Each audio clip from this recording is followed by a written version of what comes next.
วินาทีพระอาจารย์ทักพระอาจารย์ท่วงตอนน้องธิดาลาวห่วมใส่บาตรยามเศร้าอยู่ที่บ้านอาเทพทักทายสวัสดี FC แฟนคลับมดสุผูสุคนกันแล้วกันมาพบมาพอกันคลิปนี้เป็นเรื่องราวข้อมูลข่าวสารยังอยู่จากบ้านศรีวิไลยังอยู่กับน้องธิดาลาวเส้นเก่าเส้นเคยมือคืนนี้เนาะทั้งคณะพากันนอนอยู่ที่บ้านของอาเทพบ้านของเจ้าภาพงานวันเกิดในค่ำคืนที่ผ่านมานั่นเองท่านผู้ชมยังบ่ได้เคลื่อนย้ายไปใส่แต่ว่ามื้อนี้วันที่28เนาะก็มีงานใหญ่บ่ฮู้ว่างานใหญ่มันมีอยู่ อยู่แถวบ้านของอาเทพนี่บ่หรือว่าอยู่คนละจังหวัดท่านผู้ชมเดี๋ยวจะเข้าไปเบิ่งกันแล้วกันเด้อว่าจะได้เดินทางกลับบ่หรือว่างานอยู่บนเก่าเนาะจังหวัดเดียวกันนั่นท่านผู้ชมนี่นะ มื้อนี้มีงานเด้อบ้านศรีวิไลไปครบสุดเต็มคณะเลยโอ้อยู่ฉะเชิงเทราแล้วบ้านของอาเทพอยู่จังหวัดใดล่ะทุกคนหรือว่าฉะเชิงเทราคือกันบ่อันนี้ค่อยบ่แน่ใจเด้อท่านผู้ชมเนาะให้ทุกคนติดตามกันแล้วกัน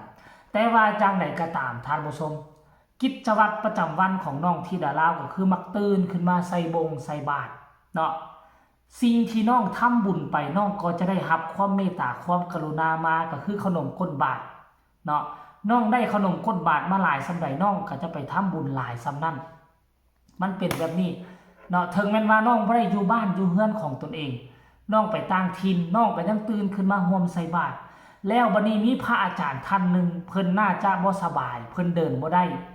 ขี่รถไฟฟ้ามาเนาะเป็นรถที่ไฟฟ้า3ล้อเพิ่นก็มาท่วงมาทักเพิ่นเห็นการใส่ชุดใส่เสื้อแล้วมันแปลกหูแปลกตาการใส่ชุดแปลกตาว่าซั่นเด้เป็นสัญลักษณ์คือบ่คือหมู่ว่าซั่นก็เลยท่วงเลยทับน้องธิดาลาวก็เลยตอบพระอาจารย์ไปว่าเป็นคนลาวหลังจากพระอาจารย์ฮู้ว่าเป็นคนลาวป้าโทซั่นเป็นคนลาวติมาจากประเทศลาวเลยติเนาะความกระปี้กระเป๋าความกระตือรือร้นของพระอาจารย์เฮาเห็นได้เด่นชัดเลยท่านผู้ชม FC แฟนคลับเห็นบ่ล่ะไปใส่มาใส่นะขอเพียงแต่ฮู้ว่าเป็นคนลาวแล้วมาเป็นนักร้องอยู่ฝั่งนี้คือพี่น้องชาวไทยเฮามีความกระตือรือร้นกับธิดาลาวอีหลีได้ท่านผู้ชมบ่ว่าจะไปจอกใดเจใดบ่ว่าจะไปอำเภอใดไปเมืองใดคันฮู้ว่าเป็นคนลาวได้นี่ห้องเพลงได้ขนาดนี้คือเขาส่งเสริมสนับสนุนให้กำลังใจแม้กระทั่งพระสงฆ์องค์ข้าเจ้าเพิ่นก็ยังรู้สึกกระปี้กระเป๋าท่านผู้ชม FC แฟนคลับเพิ่นก็ยังรู้สึกตื่นเต้นว่าเป็นคนลาวมาแต่ฝั่งลาวเลยบ่ว่าซั่นเด้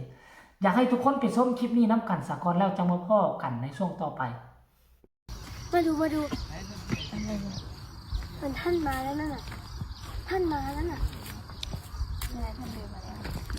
ยายไม่สายตาหนูไม่ธรรมดาเป็นครั้งแรกในชีวิตหรือเปล่านะมาดูใส่บาตรทุกคนเอาจะไปทำไมลูกมาอยู่นี่อย่าไปเดินดูอาทิตย์นี้ไปเดินดูไปเดินดูแต่เราอย่าไปหลายรอบเห็นแล้วก็ผ่านกลับเข้ามาก็สิบาขี่รถไฟฟ้ามานะโอ้ยลิงข้างใดสิบานะเขาบอกว่าขี่รถไฟฟ้ามามี2 องค์เหรอใช่ค่ะหนูอาบน้ำหลังพี่ไอแต่ว่าหนูเสร็จก่อนพี่ไอดูสิลิงไปอยู่สื่อลิงสิใส่บาตรครับมื้อนี้หนูกำลังฝันนานๆนะลิงไม่เคยได้ใส่บาตรเพราะว่าลิงตื่นสายค่ะปกติเราลิงสิตื่นไปละ7:00 8:00 7:30ถึง8:00อ้ายไปโรงเรียนวิทย์แล้วยังพี่มังกรไปไหนยังไม่ตื่นแล้วก็นะเข้าไปหอดโรงเรียนแต่ไปแห้งแล้วไม่ได้กระไดว่าซั่นดอกวันนี้เพิ่นตื่นแต่เช้าได้ค่ะสิมาใส่บาตรกับอาเทพตื่นเช้าปานนี้เป็นไดเนาะธิดาลาวนี่มื้อนี้ฝนสิบ่ตกซะบ่อยู่พี่เนาะแปลกๆแต่น้องมาแล้วขาเพิ่นเป็นลิงหน่อยนี่หนูเห็นตั้งแต่ท่านอยู่วุ่นเลยครับเป็นคนลาวครับต้นข้าวแต่ต้นข้าวไว้บุตรข้าวชื่ออะไรแนะนำตัวหน่อยนี่ต้นหญ้าครับ แนะนำตัวหน่อยเด้อ อันนี้ต้นหญ้าต้นเศษ ชื่อ ไฟ อะไรเราอะไร น้องธิดาลาวสีไหนค่ะ ที่ร้านก่อน น้องธิดาลาว ธิดา สี ลาว ที่ร้าน ธิดาลาวศรีวิไลค่ะ มาจากไหนนะ มาจากเมืองลาวค่ะ สอนก็คือ คนเล่าจะบอกคนเล่าแบบนี้เนาะอันนี้ก็ดีเลยเพิ่งจะครับเป็นคน พวกเจ้าสังเกตบ่คนที่มาใส่บาตรน้ำกันกับมีบักหลายๆคน แต่เป็นหยังทั้งพระอาจารย์จึงมาสนใจแต่น้องธิดาลาว จึงมาถามแต่น้องธิดาลาว มาจากใส่ซื้อว่าจังใดเบิ่งแม่คนมาใส่บาตรน้ำกัน1 2 3 4 5 6คน7ก็พอผู้ถ่ายคลิปเบิ่งแม่แต่ว่าน้องธิดาลาวอยู่ตรงกลางก็คือน่าจะมีออร่าจับกว่าหมู่สีหน้าท่าทางเปล่งประกายกว่าหมู่เพิ่นเป็นพระสงฆ์องค์ข้าเจ้าห่มผ้าเหลืองคงจะแนมเห็นออร่าของธิดาลาวเพิ่นก็เลยถามไปนั่นนะถามไปเพิ่นก็เข้าใจแน่บ่เข้าใจแน่อาเทพก็มาแปลให้มาบอกตืมบอกซื้อเพิ่นแม่ว่าซื้อแนวใดมาจากไสว่าซั่นนี่ธิดาลาวเว้าจังว่า3รอบที่3ไอแล้วก็เว้าดังๆน้องธิดาลาวศรีวิไลพระอาจารย์ก็ได้ยินแล้วมาจากไสมาจากลาวพุ่นค่ะพระอาจารย์ก็โอ้มาจากลาวเลยบ่พุ่นน่ะท่านผู้ชม FC แฟนคลับโอ้ยเนาะบุญวาสนาเนาะท่านผู้ชมเนาะเฮ็ดดีเอาไว้ทำบุญกับวัดกับวาชีวิตจะได้เจริญรุ่งเรืองสุขภาพจะได้แข็งแรงอันนี้คือเหตุการณ์มันเกิดขึ้นเช้ามื้อนี้กะบางคนก็ว่ามหัศจรรย์คนหลายบ่ถาม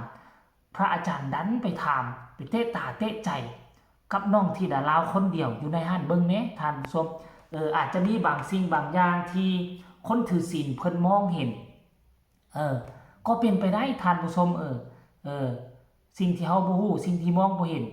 อย่าสิว่าเพิ่นบ่มีท่านผู้ชม FC แฟนคลับอันนี้คือเรื่องราวที่มันเกิดขึ้นสดๆร้อนๆกับบ้านศรีวิไลเดี๋ยวไปฟังคำคิดคำเห็น FC แฟนคลับเบิ่งก่อนนะเนาะเพิ่นว่าจังไดโอ้หลายคนว่าอนุโมทนาสาธุบุญด้วยครับอนุโมทนาบุญด้วยนะครับว่าซั่นเด้สาธุครับสาธุว่าซั่นคนนี้บอกว่าโอ้โหท่านผู้ชมเว้ย FC แฟนคลับย่อมือนบตะเงาะสาธุบุญนำว่าซั่นเด้นี่นะคนนี้ก็บอกว่าสาธุค่ะสาธุครับ